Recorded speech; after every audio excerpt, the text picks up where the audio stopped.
Hello, and thank you for your interest in total hip arthroplasty. I use a minimally invasive technique. The purpose of this is so that patients have less pain and are up and going much more quickly after minimally invasive hip replacement surgery than they are after conventional or other forms of hip replacement surgery. I've prepared this tape to answer many of the frequently asked questions about hip replacement and to give a bit of an introduction to the whole process so that you're entirely familiar with the procedure. The first question, I suppose, is what is a total hip arthroplasty? Well, to start to answer that, one first has to ask, what is arthritis? And hip arthroplasty is done as a treatment for end-stage arthritis. Now, of course, arthritis comes in many forms. There's traumatic arthritis, osteoarthritis, rheumatoid arthritis, and many others. But they have a common end point where the joint is largely destroyed. The patient has pain, limited capacity to walk, and pain with motion. And at this point in time, at least, and probably for the next 10 to 20 years, the best option for patients who are debilitated on the basis of arthritis in the hip is hip replacement. So the question then becomes, what is arthritis? Well, arthritis is loss of the articular cartilage, or the surface covering on the end of the bone. If one thinks about the white on the end of a chicken bone, this is also cartilage. Cartilage allows the one bone to move on the other in a smooth and even fashion. Cartilage also absorbs some of the shock of ordinary activities such as walking or running. Now, in a normal person, the friction between two healthy articular surfaces is much less than the friction of ice upon ice. On the other hand, the friction between the two surfaces in our arthritic joint may be much more like sandpaper on sandpaper, and when one hits bone on bone, this hurts. Now, the hip itself is a ball and socket joint. The problem where most people, at least that I see develop arthritis, has to do with the hip not being normally formed sometime during growth. Now, there are many different developmental abnormalities, but the most common is that the hip is not entirely round or is not centered on its stem or stick, so to speak. Again, the normal femur is a bit like a lollipop with a round head centered on a stick. And if the head isn't round or it's not centered, then sometimes the out of round head tries to fit into a round socket. And if you imagine trying to take an egg and put it through a circular hole, in some directions it fits very nicely. In some directions it just doesn't fit, and if you try too hard, eventually the egg breaks. Well, the hip doesn't, this isn't the cause for hip fractures, but if the oblong hip is put into a round circle, it overloads the cartilage, and eventually the cartilage wears away. So the purpose for doing a hip replacement surgery is to first relieve pain, and subsequently to improve function, improve motion, and improve the quality of the life of the patient who has the hip replacement surgery.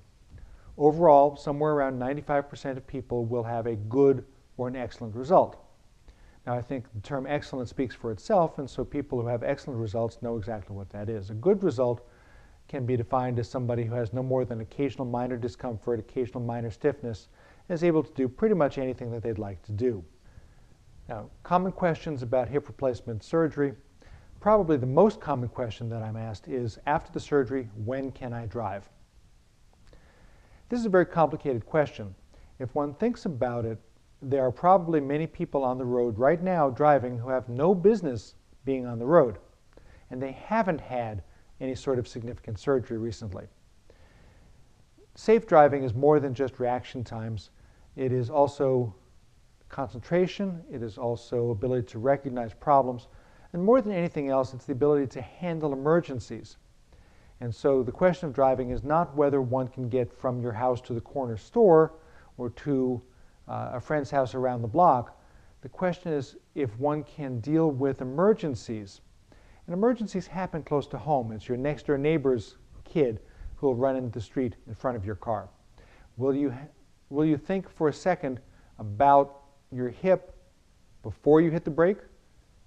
And if so, I don't want you driving at all, whether it's around the corner or to California. There's really very little in the way of scientific evidence to answer the question, and And what little scientific evidence there is talks about reaction times only. These are really pretty primitive studies, but they suggest that it's 6 full weeks from the time of any hip surgery until the time that one can safely drive. And it didn't matter if it was the right hip or the left hip.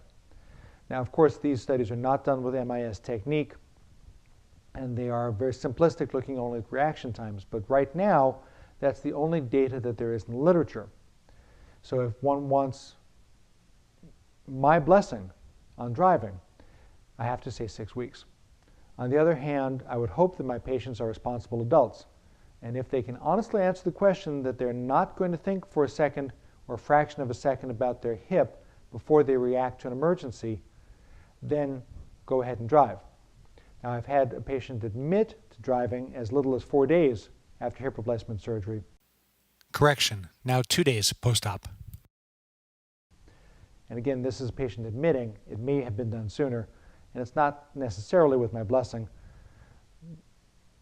but I hope that you understand the importance of being able to manage emergencies. And if you can do that, enjoy, go ahead.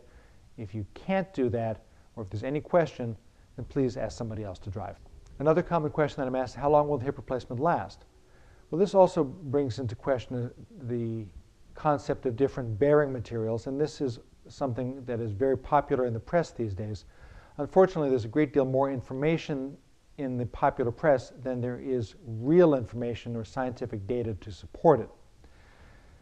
Metal on plastic has been the bearing surface pretty much since the invention of total hip replacements in the late 1950s, early 1960s. It is to some extent the devil we know rather than the devil that we don't know. And the modern plastics that are available today seem to be much better and perform much better than those that were available many years ago.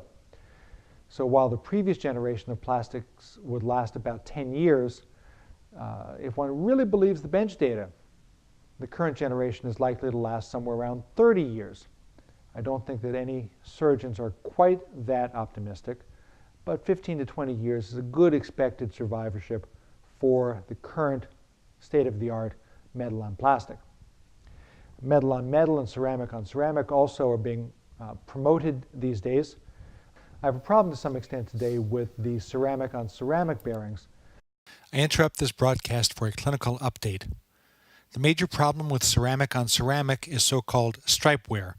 This gives rise to a high friction bearing and frequent squeaking. Both of these are bad. Squeaking is caused by friction. That can't be good. Then metal on metal bearings also are being promoted. One potential advantage of metal on metal bearings is that one can use a larger head and diminish the risk of dislocation. So the risk of dislocation is small with an experienced surgeon. It is never zero, even with the metal hips.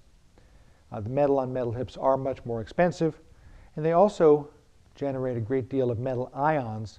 Metals such as chromium and nickel are potentially carcinogenic. And the bottom line is, at least right now, I'm not particularly comfortable with metal on metal, though I look at it frequently. I interrupt this broadcast for another clinical update. Large ceramic femoral heads on plastic is a reasonable option. Another question that I'm asked is, how much will this hurt? Well, the whole point of the minimally invasive surgery is that it hurts less.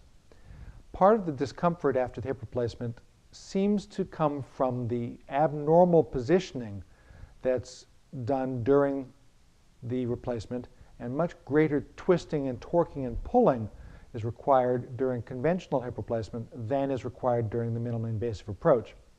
Additionally, no muscles are detached from their origin, so on the way out, there's no repair that's necessary, and therefore, after the surgery, there's no protection of the repair that's necessary.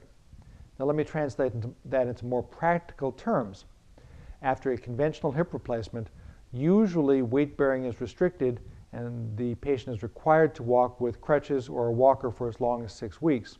If everything goes according to plan with the minimally invasive hip replacement, patients are allowed to put as much weight as they feel comfortable on the hip immediately. Now, this means that most people will still use supportive devices, but the time is usually measured in days rather than in weeks or months. Most people will complain about soreness more so than pain after this replacement. This type of soreness that one might have after working out a little bit too hard. because in fact I do have to pull on the muscles, and that stretch is sometimes felt as soreness or tightness in the muscles after the surgery. Again, a great deal less discomfort. The vast majority of patients will come in for their 2-week visit without using supportive devices. Another question that I'm frequently asked, how long does the surgery take? Well, to some extent I find this a bit of an odd question, as it's usually coming from the patient and they're going to be asleep. To them it might seem like it's 5 minutes. But for the family members who are waiting, my time, the surgical time, is somewhere around 2 hours. I keep track of how long it takes so that I can say most of my cases are done between about 90 minutes and about 130 minutes, an hour and a half to about 2 hours. I don't do this for time. I spend as much time or as little time as is requisite to get each individual hip right. And some patients just take a little longer, some patients don't take quite as long. The bottom line is I don't leave the operating room until I'm happy.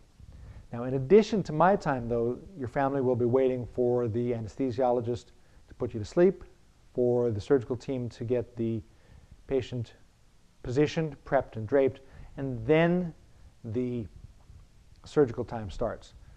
So more or less you can count on somewhere around 3 hours of waiting time between when you say goodbye to the patient in the holding area and I come out and talk to the family while anesthesia is waking the patient up. Another question that comes up has to do with discharge plans. It seems that there are some surgeons who view the hip replacement patient as an ingredient in their recipe for hip replacement. Instead, I view that the patient is the main course, and it's my goal to be sure that everything goes together very well.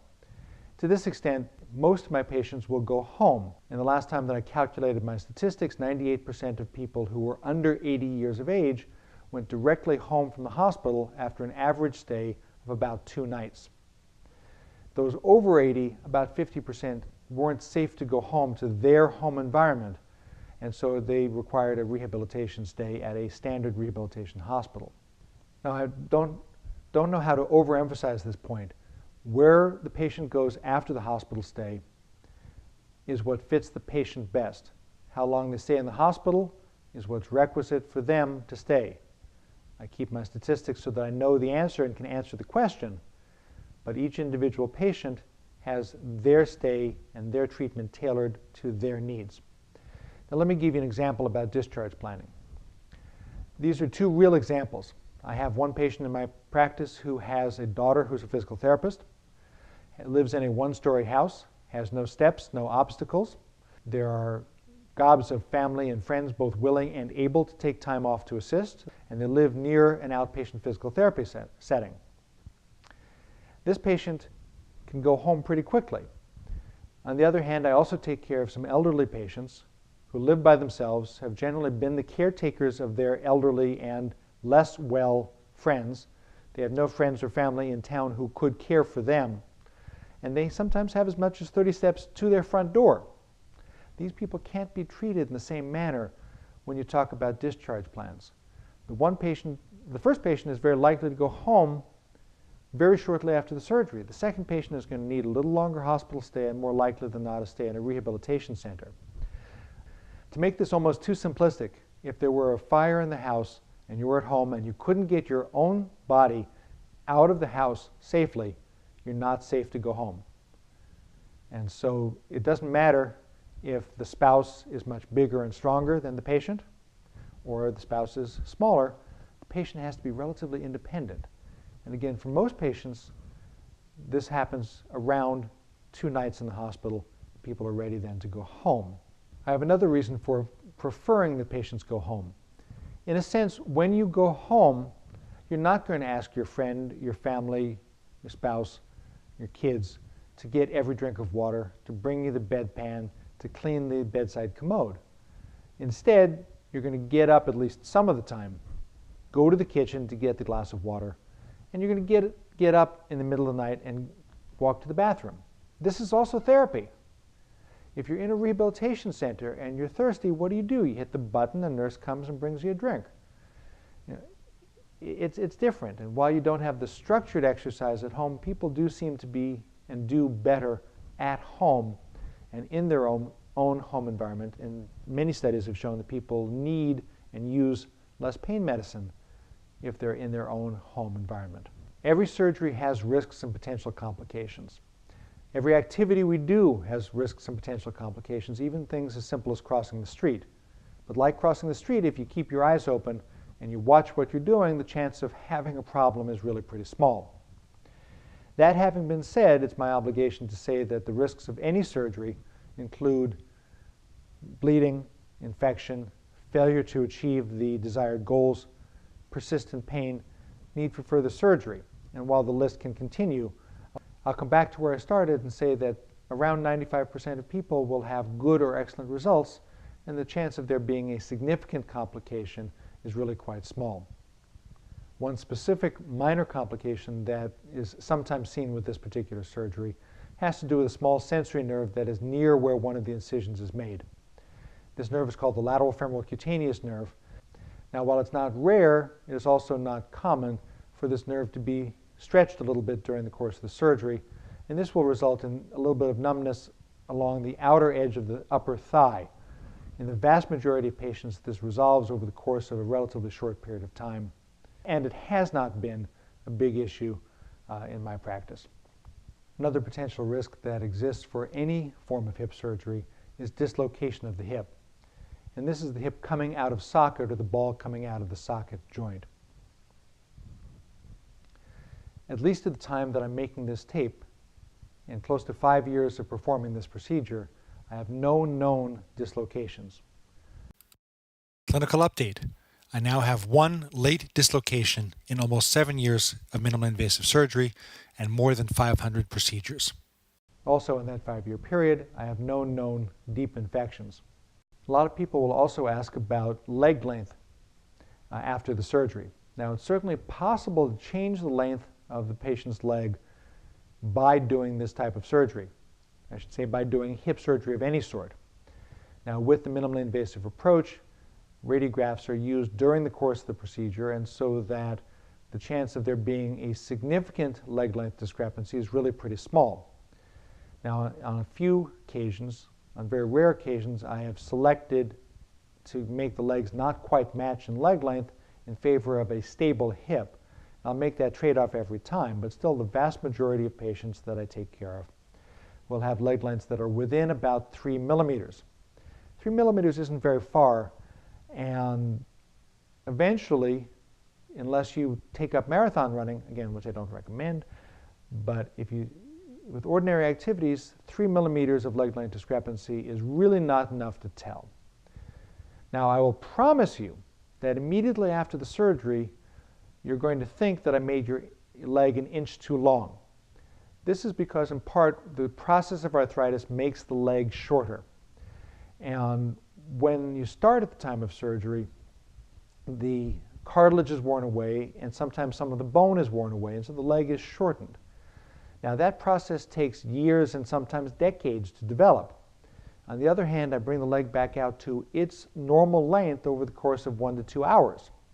This relative rate of change is something the muscles don't always appreciate, and so at least right off the bat, it will seem as if the leg is too long.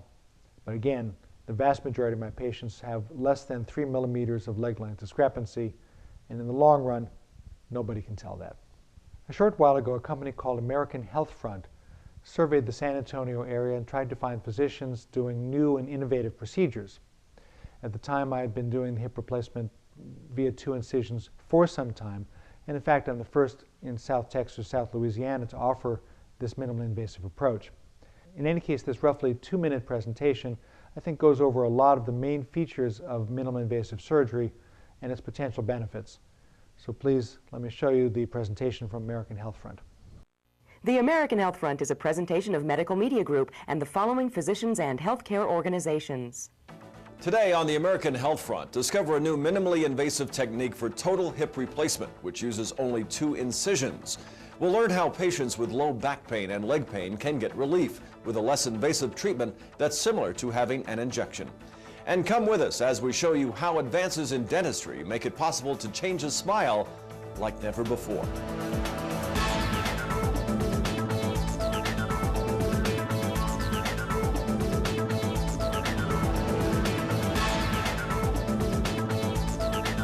Hello everyone, I'm Ernie Bjorkman, and welcome to the American Health Front.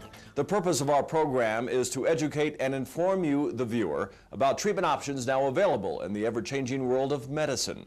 This is a special San Antonio edition of American Healthfront.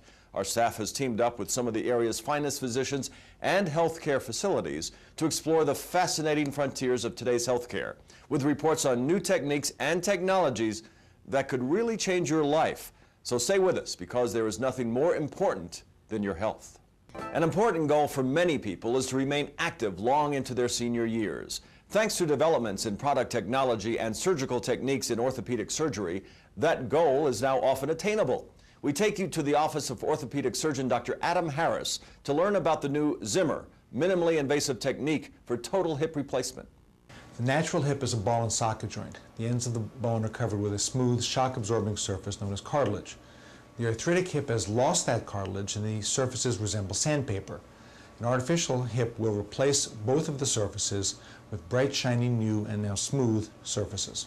About a year and a half ago, I developed severe pain in both hips, but the right hip was worse than the left, and it gradually got worse. I'm an ER physician, and got so bad that I could hardly go to a code because it hurt every time I took a step or when I'd stand on it. When painful and debilitating joint disease of the hip is unresponsive to standard treatments, total hip replacement surgery may be your best option. Traditional hip replacement surgery involves detaching or cutting into muscles in order to gain access to the joint. Then the surgeon must repair that damage on the way out. A lot of the pain after the surgery seems to come from either the damage done to the muscle or from the muscular tension on the repair. Dr. Harris offers patients breakthrough procedures, which are minimally invasive joint replacements. Dr. Harris is the first orthopedic surgeon in South Texas to perform the Zimmer MIS 2-incision total hip replacement, and the first in San Antonio to perform the quadriceps sparing total knee replacement. Dr. Harris will now discuss the total hip replacement procedure. Think about Venetian blinds. If the blinds are closed, it's very difficult to see out of the window. But you can put your fingers into the Venetian blinds, spread them apart, and see quite easily. And when you take your fingers out, the blinds fall back to their natural position undamaged. This surgery does very much the same thing with muscles. The surgery is done between the muscles or between the fibers of the muscle, so that when the instruments are removed, there's no damage to repair. I also apply the same minimally invasive concepts to knee replacement surgery with very similar results. With this new technique, patients experience reduced recovery time and a rapid rehabilitation period. Let's learn more about the benefits. Many patients will wake up from this surgery with less pain than they had before the surgery. Traditional hip replacement, on the other hand, will require 4 days or more in the hospital and usually a week or more stay in a rehabilitation facility. Crutches or walker may be needed for 6 weeks or more. With this surgery, the average stay is less than 2 nights, and people under 80 will almost always go directly home. Crutches or a walker might be used only for a few days. I had a hip replacement, and I've been very happy since then. I've been able to walk without pain and to do anything I want. In fact, as I went back to riding a bicycle within a week afterwards, and went back to work in a week. This San Antonio edition of American Healthfront is a production of Medical Media Group. Last clinical update. I now use the direct anterior approach. The entire surgery is done between muscles, no fibers are split, the recovery is faster, the pain is less, and the function is better than the 2-incision approach. Well, a new kind of hip replacement surgery is providing much-needed relief to patients with less pain and a shorter recovery time. Wendy Rigby has the story, new at 5. For 54-year-old Josephine Dallaire, a simple, vigorous walk feels like victory. For 8 years, she had suffered with arthritis pain in her hip that impacted her every move. Lying on my back would cause this throbbing pain. And then from there it went to getting up in the morning, just feeling achy, and then standing for long periods. When she got her hip replacement in October, Josephine opted for a new technique called the tissue-sparing anterior approach. Orthopedic surgeon Dr. Adam Harris performed her operation at Methodist Stone Oak Hospital. He uses a special table that positions and holds the leg precisely, and then he works through one 3-inch incision. Unlike before, the surgeon does not have to detach or split muscles to get to the joint. If you do not detach the muscles and you don't go through the muscles and you just pull them aside gently, then you're not doing damage to the hip as you're doing the procedure. Since he doesn't have direct visualization of what he's doing, the surgeon uses X-ray throughout the 3-hour procedure to make sure his implant is perfect. Most patients spend a night or two in the hospital and are off crutches or a walker in 2 weeks. It's very satisfying to see that the patients do so well and do so well so quickly. And that's what medicine is all about. I can wear a heel and I can walk hard. I can be at Home Depot all day or at the grocery store and no pain at all. To me, it's like a whole new me. And Dr. Harris has performed this tissue-sparing surgery on about 200 patients over the past couple of years. He says he's had great success. Reporting live, Wendy Rigby, KENS 5, Eyewitness News. Thank you very much for your time and for your attention. And I hope this tape has answered all of your questions. If you have any further questions, please don't hesitate to ask me. I'll do everything that I can to be sure that all of your questions are answered. Thank you very much.